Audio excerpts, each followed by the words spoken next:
जनपद सिद्धार्थनगर के डुमरियागंज, इटवा, सोहरतगढ़, बांसी और नौगढ़, ये 5 तहसील वर्तमान में बाढ़ से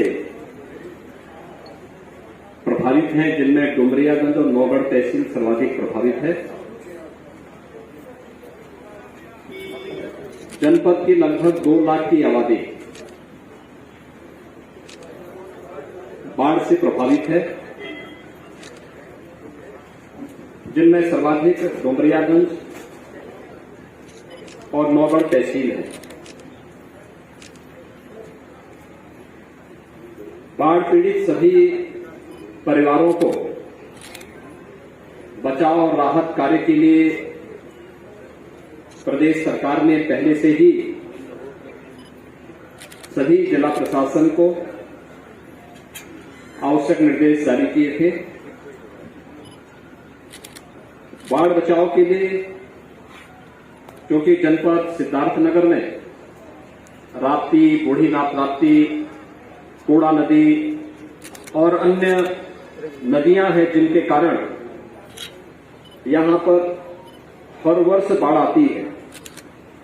तो बाढ़ बचाव से संबंधित जितने भी कार्य होने थे, उन सभी 11 कार्यों को पूरा करते हुए समयबद्ध ढंग से उसको आगे बढ़ाने का प्रयास भी किया। नेपाल से सटे होने के कारण, नेपाल में भी भारी बरसात के कारण राप्ती नदी खतरे के निशान से लगभग 1.5 से 2 मीटर ऊपर बह रही है। ऐसे ही बूढ़ी राप्ती, कूड़ा नदी और भी अन्य जो भी छोटी बड़ी नदियां हैं, उन सब में जलस्तर खतरे के निशान से ऊपर होने के कारण एक बड़ी आबादी इस बाढ़ की चपेट में आई है।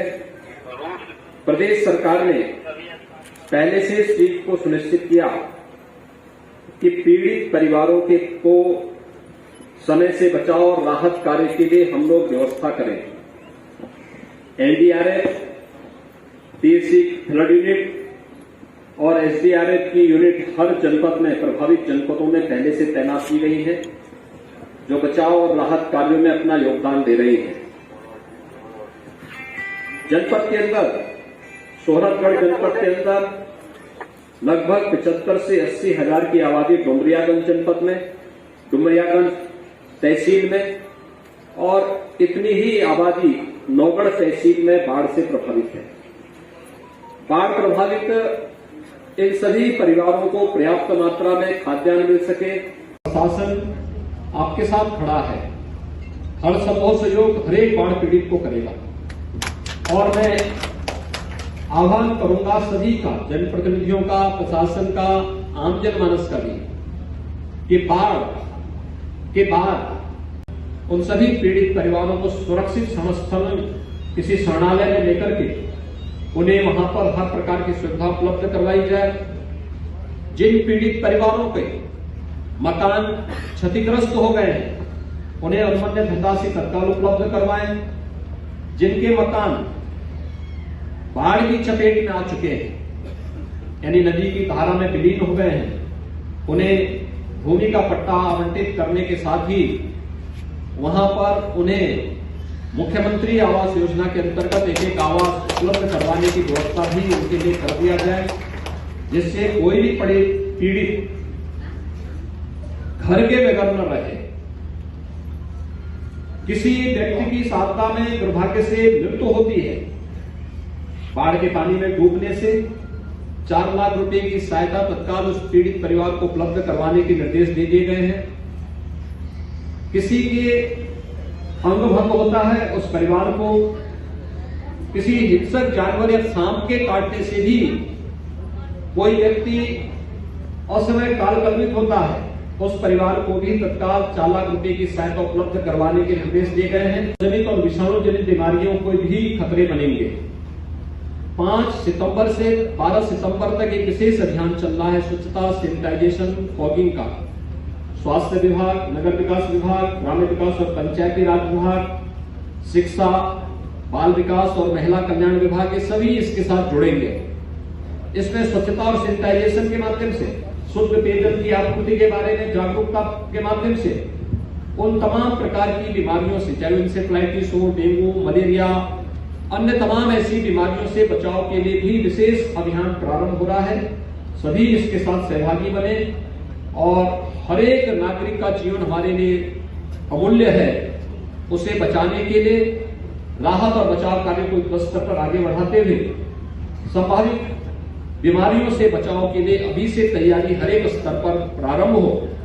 यहाँ पर संतोषजनक ढंग से सभी कार्यक्रम चल रहे हैं। जितने भी बाढ़ पीड़ित यहाँ पर आए हैं, प्रशासन इस बात को सुनिश्चित करेगा कि वे सुरक्षित अपने घरों तक पहुंच जाएं।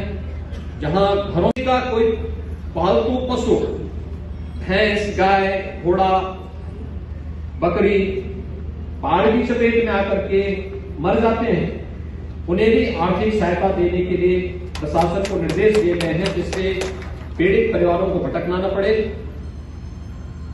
पालतू जानवरों के लिए चारे की व्यवस्था के लिए भी प्रशासन को आवश्यक निर्देश दिए गए हैं। मुझे विश्वास है कि सभी लोग मिलकर के इस आपदा का सामना करेंगे और प्रशासन और जनप्रतिनिधि मिलकर के आम जनमानस की सेवा करते हुए हर एक व्यक्ति को राहत देंगे। मैं इस बात के लिए भी आश्वस्त करूंगा आप सबको कि जितने भी क्षेत्र बाढ़ से प्रभावित हैं, यहां पर बड़ी पैमाने पर फसल को भी नुकसान पहुंचा है।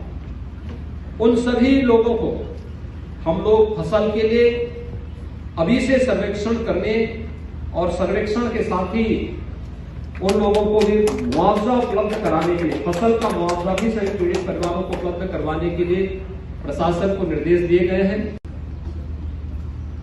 मोमबत्ती, दियसलाई, ये सभी चीजें उपलब्ध करवाने का कार्य किया जा रहा है। छाता या बरसाती भी उपलब्ध करवाने का कार्य सभी पीड़ित परिवारों को किया जा रहा है। बाढ़ बचाव के साथ ही जहां पर लोग अपने घरों से बाहर आ चुके हैं, घरों में पानी आ गया है, उन सब पीड़ित परिवारों को कम्युनिटी किचन के माध्यम से शुद्ध भोजन उपलब्ध कराया जा सके, इसकी व्यवस्था भी प्रत्येक जनपद में की जा रही है, जिससे कोई भी इस आपदा के समय भूखों न रहे। पशुओं के लिए भी चारे की व्यवस्था की जा रही है। साथ साथ स्वास्थ्य विभाग को भी इसके लिए पूरी तरह अलर्ट करते हुए वर्तमान में जल जमाव और बाढ़ग्रस्त क्षेत्रों में क्लोरीन की टैबलेट उपलब्ध करवाने या बाढ़ और इस प्रकार की आपदा में सांप, बिच्छू और अन्य जंगली जानवरों के साथ साथ कुत्तों के भी काटने की शिकायतें आती हैं। एंटी स्नेक वेनम और एंटी रेबीज वैक्सीन पर्याप्त मात्रा में हर एक जनपद में उपलब्ध कराई गई है। इसके साथ ही जल जमाव के कारण भी तमाम समस्याएं पैदा होती हैं। डायरिया, हैजा आदि की भी शिकायतें आती हैं। इसलिए सरकार ने व्यवस्था की ORS के पैकेट भी लोगों को उपलब्ध करवाए जाए, जिससे अगर कहीं भी कोई डिहाइड्रेशन से जुड़ी हुई, डायरिया से जुड़ी हुई कोई शिकायत आती है तो ये लोग ORS घोल पी करके स्वयं की भी और परिवार के अन्य सदस्यों की भी रक्षा कर सकें। बाढ़ पीड़ितों के प्रति हमारी पूरी संवेदना है और आज मैंने अभी डुमरियागंज, सोहरत, गढ़ के साथ ही डुमरियागंज, इटवा तहसील का जो बाढ़ प्रभावित क्षेत्र है उनका निरीक्षण किया है। हमारे यहाँ के जनप्रतिनिधिगण, प्रदेश सरकार के मंत्री डॉक्टर सतीश चंद्र द्विवेदी जी, माननीय सांसद श्री जगदम्बिका पाल जी, माननीय विधायक श्री राघवेंद्र प्रताप सिंह जी और अन्य जनप्रतिनिधिगण, यहाँ के ब्लॉक प्रमुखगण और अन्य जनप्रतिनिधि निरंतर यहाँ पर जिला पंचायत के अध्यक्ष, जिला पंचायत के सदस्यगण, ये सभी लोग यहाँ पर बाढ़ प्रभावित क्षेत्रों में राहत और बचाव कार्यों में प्रशासन का सहयोग कर रहे हैं।